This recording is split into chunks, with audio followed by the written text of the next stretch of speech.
Previously on the Deck Doctors. Well, I need to get to work on Deck Doctors, but I have no idea what to do for the final episode. What's up, my man? Let's go turn up some...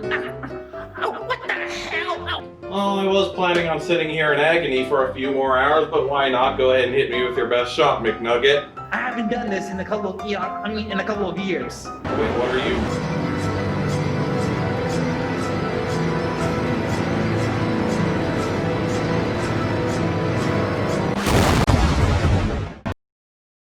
Hi everybody, and welcome back to the finale of Deck Doctors. I trust you're all aware of how this works by now, so I won't go into a labored introduction for this video. If this is your first time coming to this series, well then shame on you for starting on part 2 of the freaking finale. Picking up where we left off, the third branch of the Archdemon's government, which by the way sounds like a killer name idea for my new Discord server, is a group of cards known colloquially as Royal Archfiends, which are, for all intents and purposes, just chess Archfiends, but different. What I mean by that is that they keep the chess theming from the previous set, even sticking to it better than the first ones in some cases, despite the subtler representation. But they also do away with all of the light point maintenance costs and RNG protection that made the first set terrible. They were used by this character in a crappy filler chapter of the Zexal manga. Seems to be a recurring theme in this archetype now that I mention it. And to their credit, they did see some competitive relevance back when they first came out, but due to a fatal flaw in their new design, nowadays they're still about as useless as the originals. To set up this theme, let's look at their first monster, Archfiend ECCENTRICK. It's a level 3 light pendulum monster with 800 attack and 1000 defense, scale 7. His pendulum effect lets you target and destroy a spell trap on the field along with itself at a hard once per turn, and its monster effect is effectively the same thing, aside from tributing itself and destroying a monster. This one isn't based on a particular chess piece, but rather a strategy in chess known as a gambit, where you sacrifice a piece, usually a pawn, in order to get a more advantageous board position. We'll come back to that later, but let's look at the effect for now. It's a simple 1-for-1 spot removal option that can be used to get rid of a few problem cards on the opponent's board. The pendulum effect is the easiest one to use due to not requiring other resources to use and targeting protection on spell traps being relatively rare. However, the monster effect is the more useful of the two, as not all matchups will require spell trap removal. But the fact that you have the option for both makes it a very versatile utility card for the deck regardless. Considering the remainder of this wave, I sort of wish the monster effect destroyed itself as well instead of tributing, but it's still useful enough for what it is that it doesn't need the extra synergy. Curiously though, this is the only pendulum monster in the archetype, and there aren't that many generic pendulum monsters that fiends can use very easily, so that impressive 7 scale is borderline useless. However, as you may have already guessed due to this being a pendulum monster and me mentioning how this is a late 5D's early Zexal era series, this is a later addition to the set, and is a retrain of another member of this series whose involvement in the archetype's success cannot be understated. Archfiend HEIRESS is a level 3 dark with 1000 attack and 0 defense, and if it's destroyed by battle or sent to your graveyard because of a card effect, you can add one Archfiend monster from your deck to your hand except Archfiend HEIRESS. You can only use this effect of Archfiend HEIRESS once per turn. This is the main searcher of the archetype, and it's still a pretty good searcher even now. The fact that it doesn't care how it's sent to the graveyard means that the floating effect is going to go off whether it was destroyed, tributed, sent, discarded, milled, or even used as material. This, coupled with the fact that there are several destruction triggers in the series, meant that there's plenty of ways to get the search effect off. Speaking of which, the fact that it searches out the other members of the series is also very thematic, as this card is the pawn of the chessboard, making it a nice reference to pawn promotion. The problem, aside from needing additional resources to use, is that the card itself isn't very searchable in the way that this deck would appreciate. Since this card's only non-zero stat is its 1000 attack, it can't be easily dumped with Master King, which is a shame as doing so would also trigger her own floating effect as well. Still, free consistency is nothing to sneeze at, so be sure to run this in any Archfiend build. The next monster is Archfiend CAVALRY, a level 4 with 1900 attack and 0 defense, and its chess piece is, well, Kinda hard to tell, isn't it? If this card on the field is destroyed by a card effect and sent to the graveyard, you can target an Archfiend in your graveyard except Archfiend Cavalry and special summon it, but it cannot attack this turn. While the effect is reminiscent of HEIRESS, it's still nowhere near as useful as she is in that vein. Not only is this floating effect limited only to effect destruction, but this card also needs to be specifically on the field in order to get it off, so you can't even get any diagram shenanigans with it. It's not an impossible thing to pull off in this series, as there's a number of destruction triggers for you to use, but without an inherent way of special summoning this, there's not a whole lot of options for taking advantage of this either. However, that's not to say that there's no reason to run this. It's still a level 4 beater with good stats, so there's still some utility to get out of this. And there's still the option of being able to use the effect if you need to, so it's not like it's a dead card in your hand either. I'd say run 2 or 3 of these. Archfiend's Giant is the next monster and serves as the representation of the rook of the chessboard. It's a level 6 with 2400 attack and 1600 defense, and if this face-up card would be destroyed by a card effect, you can pay 500 life points instead. This effect can only be used once while this card is on the field. If this card is destroyed by a card effect and sent to the graveyard, you can special summon an Archfiend monster from your hand. The protection effect is there mainly as to synergize with another Archfiend we'll get to in a minute, and the life point cost for said protection plays well with some of the earlier discussed Archfiends. Too bad it's, well, 500. It does though fly in the face of its own floating effect, however you can simply opt not to protect it if you really want to get said floating effect off instead. As for how that floating effect stacks up, I would say it's somewhere between the last two, though obviously leaning a bit closer to Cavalry. It doesn't require as much setup as Cavalry, placing the effect itself above that of his little brother, but since this is a level 6, it will require additional resources to bring it out to begin with, which brings this card as a whole below it. That being said, there are still plenty of support cards dealing with level 6s, so this is still a decent option to choose. 1 or 2 should suffice. The next monster is Archfiend Commander, taking the place of the Bishop. It's another level 6 with 2500 attack and 1200 defense, and if you control another Archfiend card, you can special summon this card from your hand, but it cannot attack this turn. You can only special summon Archfiend Commander once per turn this way. When summoned this way, target one Archfiend card you control and destroy it. When this card is tribute summoned, you can target a level 6 Archfiend monster in your graveyard and special summon it in defense position. This is easily the best destruction trigger the archetype has due to being able to maintain board advantage while getting your effects off. It also counts Archfiend cards, not just monsters, so it can also be used to create tribute fodder for your other level 6s if you have any of the Archfiend spell traps on the field. In addition to the spell traps designed for this series, some optional ones to consider would be Acts of Despair for Big Nomber, as well as Archfiend's Oath for graveyard setup and potential HEIRESS triggering. The tribute summon effect is just there. It's almost never going to go off since you would much rather use the special summon effect instead. That being said, if you open 2 of them along with one of the spells, you can special summon one of them, then use it as tribute material for the other, and use the second to revive the first so that you can use them for extra deck plays. That being said, with all the focus on level 6s, you would think that a Zexal era series like this would be designed for rank 6 plays. However, not only is there no rank 6 Xyz in this entire series, but I can't discern any generic rank 6 monster that particularly synergizes with this archetype either. They did end up getting a rank 6 Archfiend later, which we'll get into in the next section, but it's also one that's borderline useless outside its own sub-series. All that being said, Link monsters are still a thing, and the special summon effect is still handy enough to be more than enough in most cases, so the squandered potential isn't enough to warrant not maxing out on this. The next card is the queen of the board, and apparently HEIRESS's mother, that being Archfiend Empress.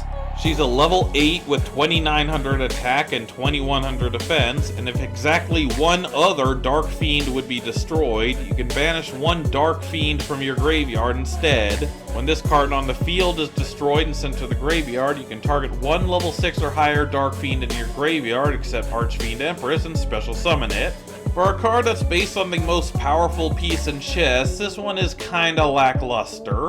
The protection effect is one of those things that sounds good on paper, but in practice it not only drains your resources from the graveyard, which the deck kinda needs for other things, but it also flies in the face of a lot of the archetype's own effects, such as Giant and Cavalry's floating effects. The only thing I can think of which this effect would be useful for is keeping advantage when using Commander's special summon effect, but that's assuming that you haven't used it already by the time you get this level 8 booty on board.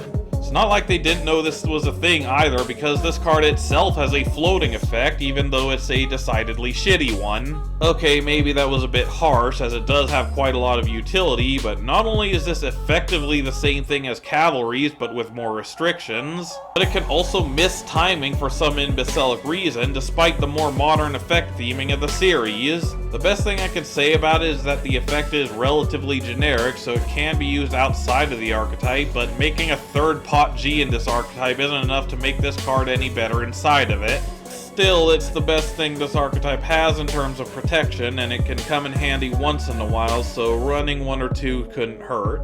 Their next monster is the king of this series, with a name that sounds like an early 90s thriller flick, Archfiend Emperor, the First Lord of Horror. It's another level 8 with 3000 attack and 2000 defense, and you can normal summon this card without tributing, but its original attack and defense is halved, and it is destroyed during the end phase. You cannot special summon monsters except fiend monsters. Once per turn, you can banish one Archfiend card from your hand or graveyard, then target one card on the field and destroy it. Let's see, beefy attack stat? Check. Easy summoning condition? Check. Simple, easy spot removal, not restricted to a hard once per turn? Checkmate. Honestly, it's kinda disorienting that in the chess-themed archetype, the king is the most powerful and the queen is borderline useless.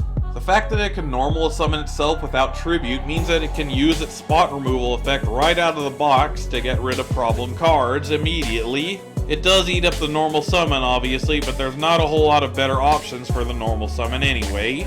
Keep in mind though that there's not a whole lot of ways to avoid the end phase destruction aside from Empress, but if you do, you're leaving a 1500 pushover on your field to get run over on the opponent's turn anyway. Realistically, your best option is to special summon this thing using one of their spell traps so that you have the full 3k body and spot removal available. It does lock you out of non-fiends, so it's not exactly the most splashable of the Archfiends, but it's still the best boss monster that this series in particular has. Be sure to run 3 as this is the closest thing to a win condition they got. The last monster is Annihilator Archfiend. It's a level 9 with 2000 attack and 3000 defense, and you can target one card you control and one card the opponent controls, destroy them, and if you destroyed any face-up fiend monsters by this effect, this card gains attack equal to half the combined original attack of the destroyed fiend monsters until the end of this turn. You can only use this effect of Annihilator Archfiend once per turn. The artwork and effect are all very reminiscent of Royal Archfiends in general, though this one isn't based on any particular chess element as far as I know. Nearest I can figure, it's supposed to represent Fool's Mate or possibly Scholar's Mate due to the sheer amount of force it's meant to exert, but that's mostly hearsay and a poor representation in my opinion. Much like Commander and Emperor, it can target any card with its destruction effect, meaning that it can clear out any problem card on the opponent's field or even free up space by getting rid of a dead card on yours as the cost. It also has a bonus if you happen to use its effect to destroy your Archfiends in order to give it a nice attack boost to run over your opponent's big beaters. It's not likely to get over 3500 attack outside of a favorable matchup with other Fiend decks, but it's still something and the destruction effect is handy enough on its own. One or two should suffice. Their only spell card is their new field spell, Archfiend Labyrinth. All Fiend monsters you control gain 500 attack. You can target one Archfiend monster you control, banish one other Fiend monster you control, and if you do, special summon one Archfiend monster with the same level as the targeted monster from your hand, deck, or graveyard. More shit for the bogus Xyz support, I see. Jokes aside, this is actually pretty good. The tag out effect is meant to be a reference to castling, which is a bit loose, but I suppose I can see it.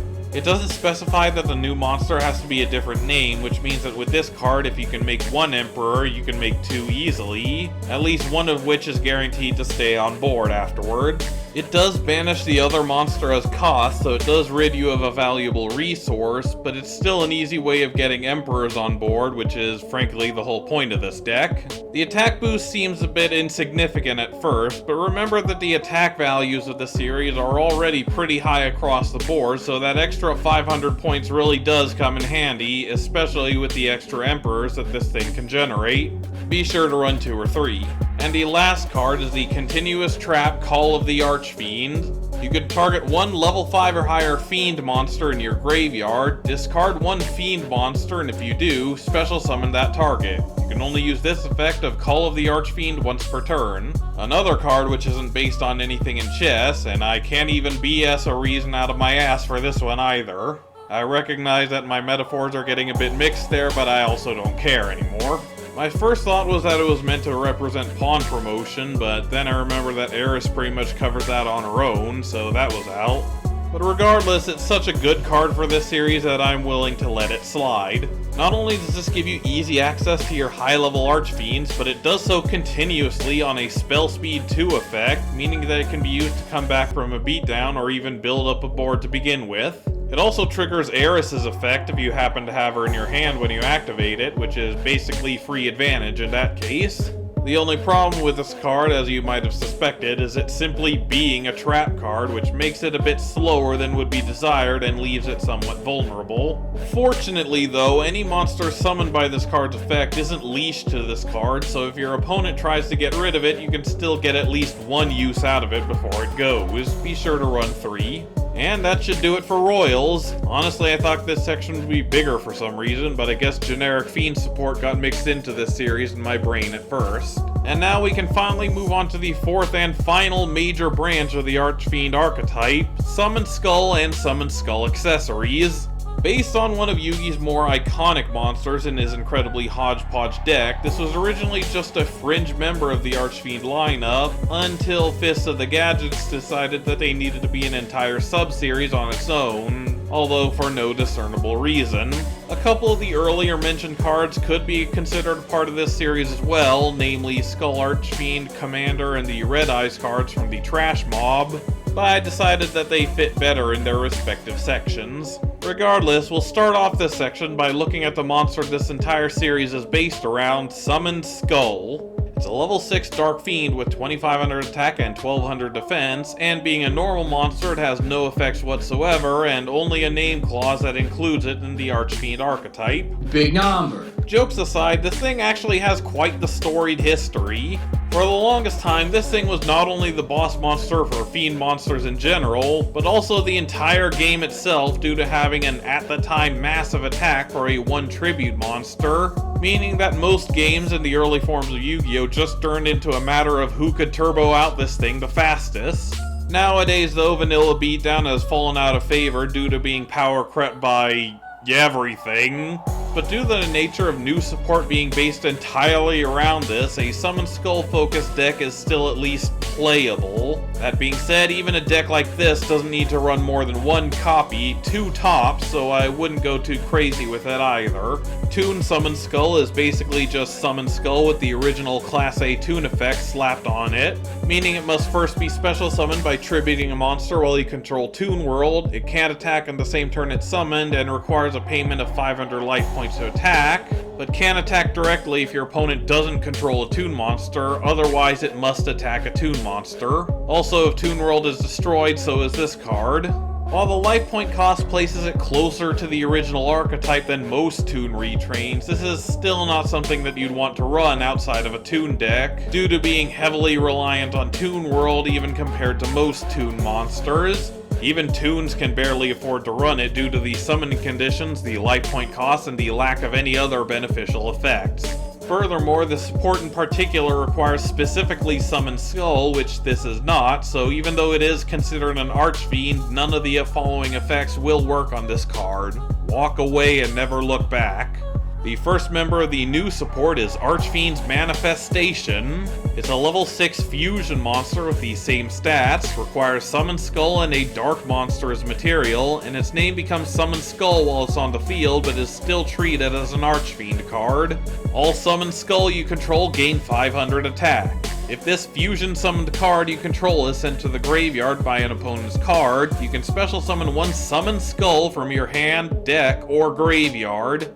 The name clause that treats its name as Summoned Skull on the field, as well as the floating effect that brings out Summoned Skull from anywhere, are shared on all the new members of this series. And to answer the questions of those of you having deja vu flashbacks to the Celtic Guard video, yes, I did take heavy inspiration from this series when designing that support.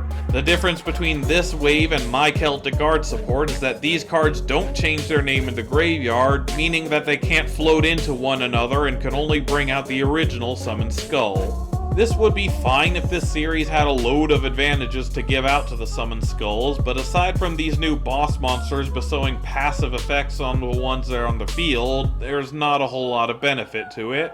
This one in particular is especially underwhelming, as all it does is turn your 2500 beaters into 3k beaters, which is not that big of a change, to be perfectly honest. It does stack on top of multiple copies of itself, but because they can't float back into them, you'll have to make them the old-fashioned way. The materials are at least half generic, so they could be used as a decent super poly target, but if you could make this thing using one of the opponent's monsters, you probably could have made Starving Venom using two, which is not only more advantage, but also a much better boss monster than this thing to begin with. Still, it's not like extra deck space is tight with this series, and there's not a whole lot more than this either, so run one or two regardless. The next card is Archfiend's Awakening, a ritual monster that can be ritual summoned with Contract with the Abyss, and its passive effect prevents it from being destroyed by battle or monster effects, except by battle with or the effects of other ritual monsters. This one would have to be the best monster in this entire series, but for all the wrong reasons. The protection seems a bit lacking at first, considering there's a very obvious chink in the armor, but ritual monsters are easily the most underused monster category in the game, so unless you just happen to be going against a dedicated ritual build, you're pretty much safe.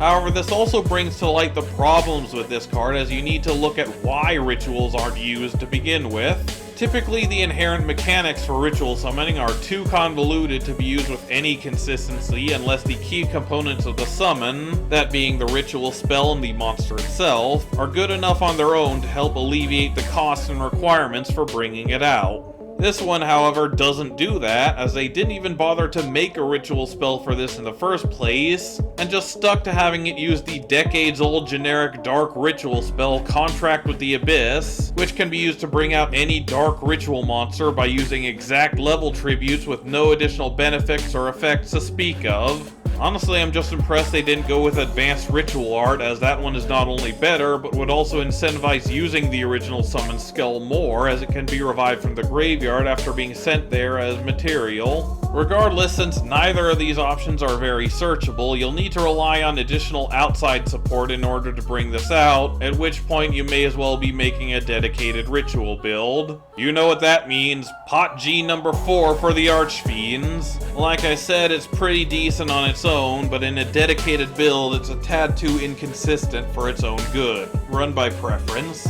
The next monster is Archfiend's Call, not to be confused with Call of the Archfiend. It's a synchro monster with generic materials whose passive effect prevents the opponent from targeting Summoned Skull you control with card effects. Compared to Awakening, I would say this is better in a dedicated build solely because it extends its protection to all Summoned Skull as opposed to just hogging it all for himself.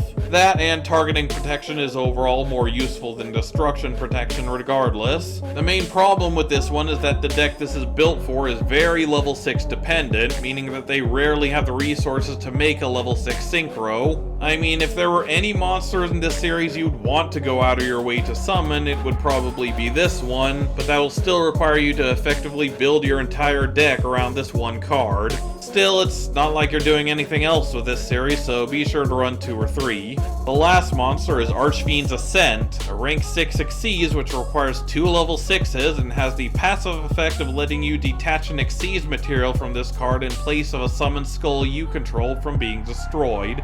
By far the worst of the Summoned Skull retrains for a number of reasons. As I mentioned earlier, destruction protection isn't nearly as useful as the targeting protection that Call offers, but limiting this protection to the finite resources of this card's Exceed materials is just more salt in the wound. With the other three, you could just as easily revive them via other methods in order to regain their passive effects, but this one doesn't have that luxury as it won't have any Exceed materials under it in that case, and it also wouldn't be able to use its floating effect either since it wouldn't have been Exceed summoned in that case. By that point, it would be almost completely useless and you would have been better off bringing out the original Summoned Skull instead. This is made even more disappointing when you consider all of the Archfiend cards that came before it. You would think that if any of these cards would be generic Archfiend support, it would be the Exceeds, as a lot of the Royal Archfiends in particular seem to be geared toward making rank 6s despite not having one previously. However, all you get outside of a dedicated Summoned Skull build is a 2500 beat stick that can prevent its own destruction exactly twice, which can be easily played through if not around completely. Not gonna lie, kind of a huge letdown. Nevertheless, like I said with Manifestation, extra deck space is still readily available, so feel free to run one if it'll make you feel special.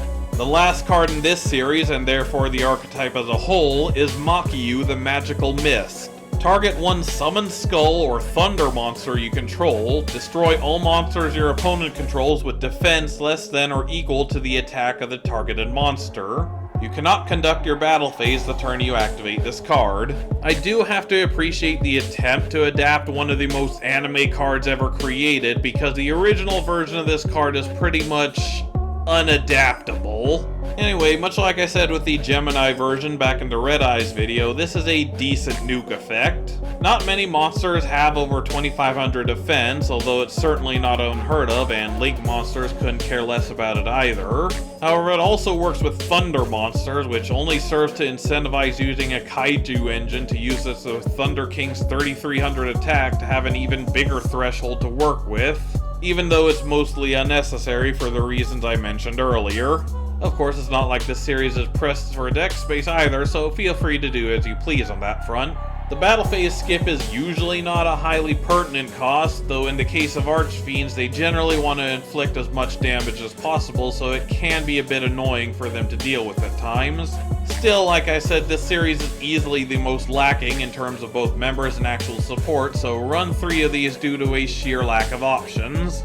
Here's the closest approximation to a Summoned Skull deck in the modern game. I couldn't be asked enough to pull up a GOAT format era of Summoned Skull beatdown, since it's pretty much just any deck running Summoned Skull, so use your imagination on that front. And with that, we're finally done with the initial review. Now, you would think that an archetype so massive and disorganized that it needed to be spread across 2 videos in order to properly review would be impossible to discern a global playstyle from and diagnose the problems of said playstyle. However, after reviewing every single member, I did surprisingly find a few similarities which could be improved on to consolidate this support. First and foremost, destruction effects and floating effects to take advantage of the self-destructing effects the archetype already has is key. They clearly had self-destruction as a recurring theme, particularly in the chess-related incarnations, so it's kind of odd that HEIRESS is the only card capable of taking advantage of it. A way to utilize life point costs is crucial, especially to those using the original chess Archfiends. Master King has the potential to be a really good extender, but as of right now, there's no way for Archfiends to take advantage of it in any meaningful way. Some generic synchro support would be appreciated as well, not just for the RDA players, but also for the sake of the general Archfiend support relying on high-level monsters. In a similar vein, they need a way to incentivize keeping high-level Archfiends on the field, considering it's the closest thing any of these series have to a win condition. Lastly, they need to flesh out the Summoned Skull series in order to actually make something of it. They clearly wanted to make some genuine legacy support, so it's a little disconcerting that they seem to have given up on it before they could do anything with it.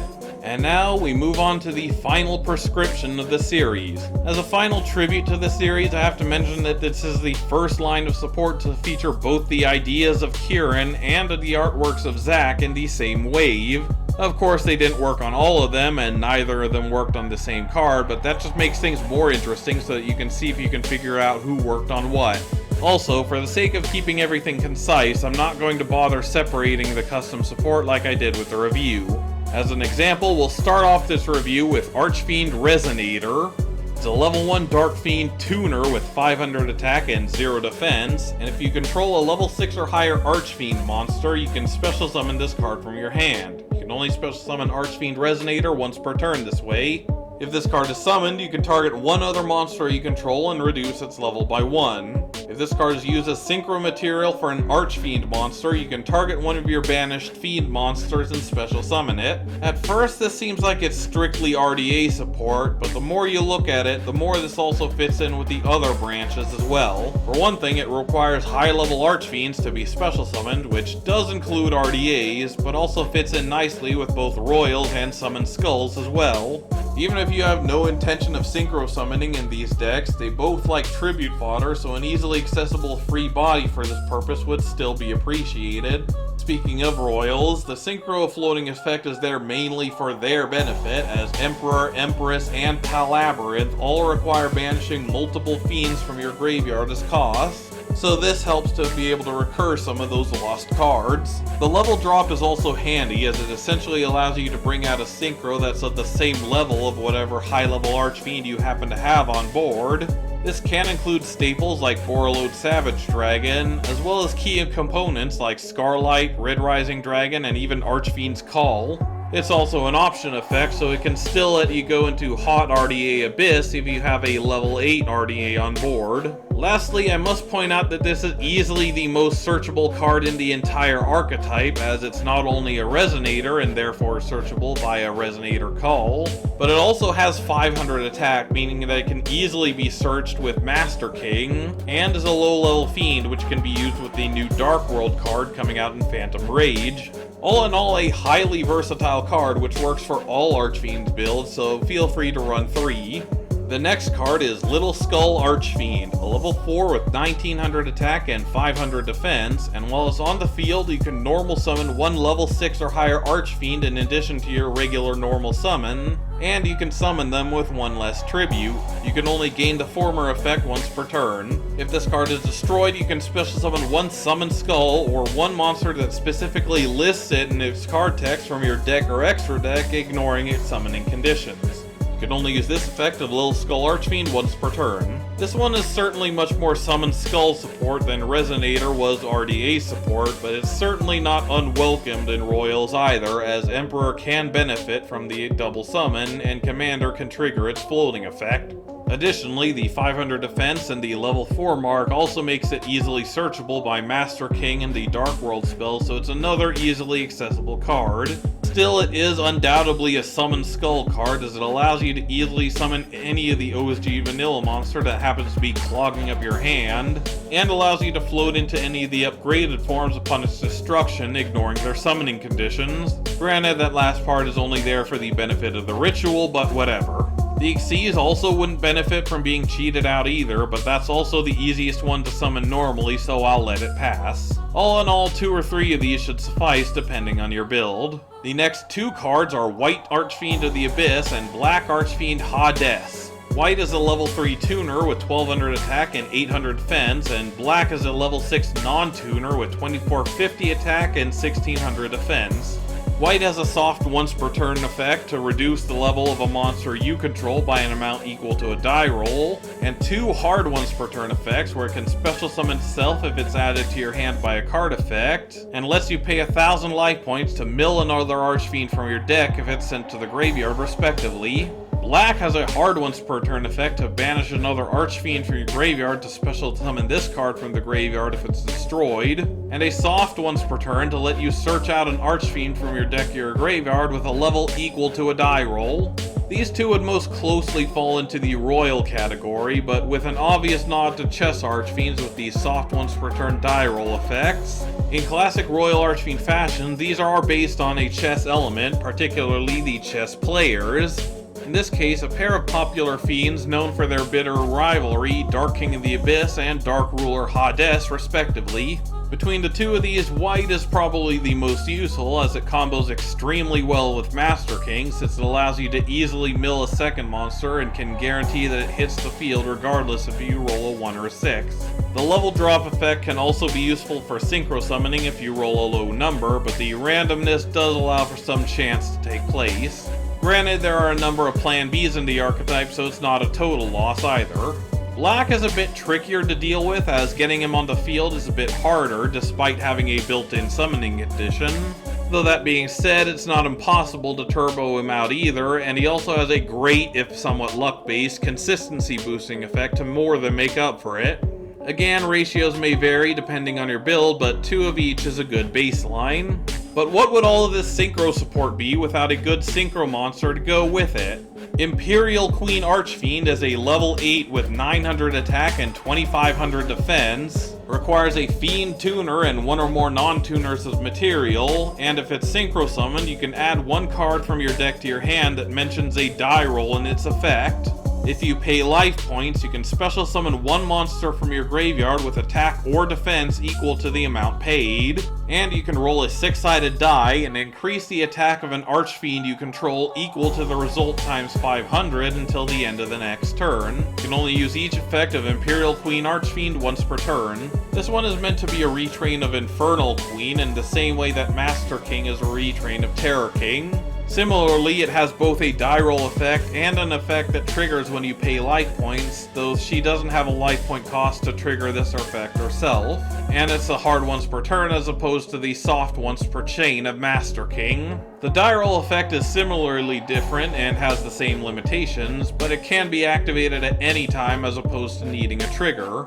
Additionally, it searches any die roll related card on summon, which includes several Archfiend cards, but also that 6, which as I noted in the last video is kind of a crucial card for any deck trying to use Master King effectively. Ironically, the branch that would benefit the least from this card is RDAs, but considering the attack boost can be anywhere from 500 to a whopping 3k, even they can benefit from that level of beef. 1 or 2 should suffice. The last monster is another Summon Skull retrain, Archfiend's Emergence. It's a Link 3 with 2500 attack and arrows pointing left, right, and down. Requires 2 or more monsters, of which 1 must be a high-level Archfiend, and has the same name clause and floating effect as the others. And as a soft once per turn, you can special summon 1 high-level Archfiend monster from your graveyard to a zone this card points to.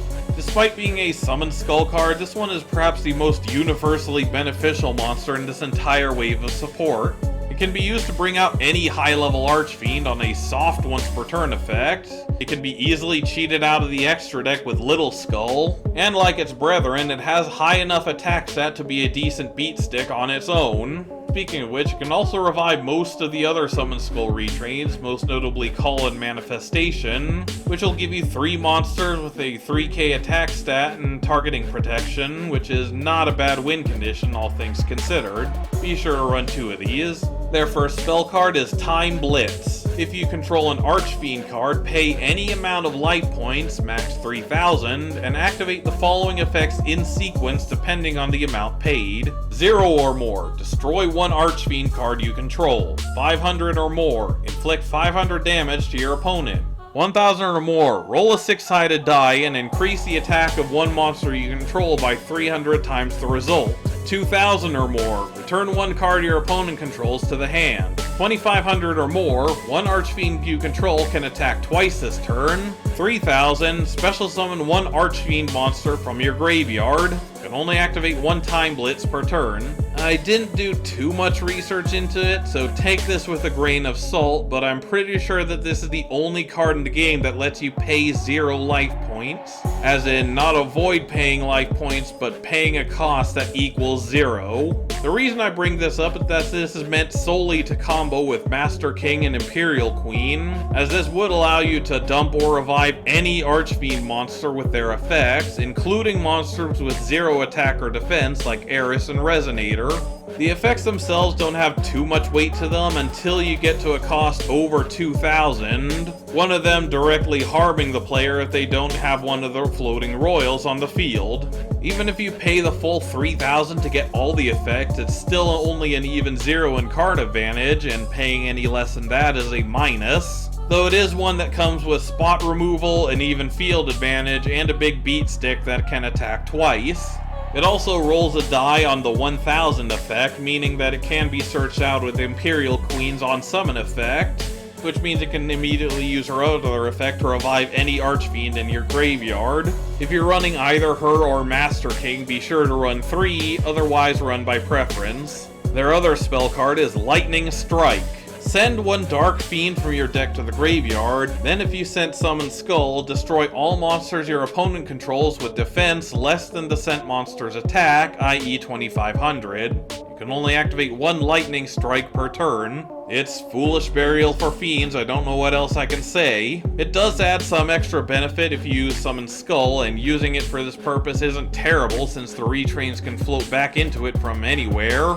But as far as signature attack spells go, this is definitely one of the most versatile. Run 3. Their first trap card is Archfiend's Match. It's a continuous trap with this effect. When this card is activated, you can activate one Pandemonium or one Archfiend spell trap from your hand or deck except Archfiend's Match. While you control a high-level Archfiend, negate the effects of all monsters on the field except during main phase 2.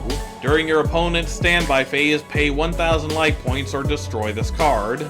While this does appear to be an unholy combination of skill drain and Vanity's emptiness, I was keenly aware of keeping this from being too broken by 2 ways. 1, it doesn't work during the main phase 2, so the player can still do all of their plays uninterrupted by simply giving up the battle phase, which also leads to some evenly matched fakeouts as well. The other is that the cost is paid during the opponent's standby as opposed to your own, which gives the opponent the first chance to recover if you choose not to pay the cost, preventing any of the shenanigans that Vanity's had. That being said, the effect negation will allow a non-tribute summoned Emperor to keep his massive 3k attack, though it won't prevent it from destroying itself during the end phase because Mandor Hand Hook Car. It also nets you immediate access to Pandemonium, so you can take immediate advantage of all the destruction effects in the archetype. Alternatively, you could use it to get Palabyrinth for the attack boost and tag out effect, or even Call of the Archfiend in order to help set up a board to begin with. It is a bit slow considering it's a trap card, but the stun effect more than makes up for it. Run 3. And the last card is the counter trap card FATALE PASSANT. When your opponent activates the effect of a monster that was summoned this turn, you can destroy one Archfiend monster you control or in your hand, negate the activation, and if you do, destroy it, then set this card face down instead of sending it to the graveyard. You can only activate one FATALE PASSANT per turn. A reusable counter trap is a phenomenal thing to have, though this one is a bit limited in that it only negates monster effects, and only on the turn those monsters are summoned.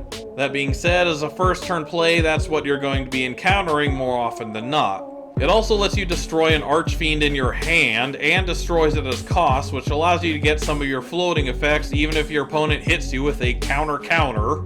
Also, in case you missed the trick here, this is a reference to En Passant, a relatively obscure move in chess which allows a pawn to capture another pawn that just moved 2 spaces as if it only moved 1. I mentioned this because this is a combination card using Kieran's name and my own effects, since we both came up with En Passant representatives, and I felt that mine was both a more accurate adaptation and more useful in the long run. It's not super necessary and matches significantly better in terms of negation, but it can also serve as a destruction trigger, so it's not a bad option either. Make sure to run 2 or 3. And that's it! I ended up with more cards than I intended, but it's certainly a lot less than what I expected going into this. My final thoughts? Holy hell, was this even harder than I thought it was going to be! Not only did I need to split this into 2 episodes in order to cover everything, but each individual episode was also longer than any other episode to date. I mean, it's fitting that I end the series on something big and spectacular, but still. Regardless, as a finale, I couldn't ask for more, as it's also one that lends itself to a lot of creative freedom, but with some clear guidelines to follow, which I honestly didn't expect going into this. Considering how important this series has been to the growth of this channel, I'm glad that I could give it the send-off that it deserved, and I can close this chapter of my life in peace. But is this the final chapter of my channel as a whole? Well, between COVID and me still not getting any income from this, consistent upload is almost a pipe dream at this point, but No, of course not. I'm in a good groove right now. I finally have a direction for this channel to go in. I have so many ideas for future videos for this channel. Plus, with Zach finally done with his master's work, we can finally get to what this channel was all about to begin with, us two idiots doing stupid crap together. Before I go though, I feel like I have to address the obvious reference that this whole series has to Rada's old series, Legacy of the Worthless. Yes, this series is heavily inspired by Rada's series, however, the main difference being that while Rada was content to simply point and laugh, I decided to put my money where my mouth is and try to fix some of the problems that I saw. Despite my attestations that this was enough of a difference to separate my series from Rada's, much of the humor of this series was derived from the fact that this was clearly a blatant ripoff. But what would such a ripoff be if I didn't commit to the bit and finish this series off the way it was meant to? I'm pretty sure most of you know where I'm going with this.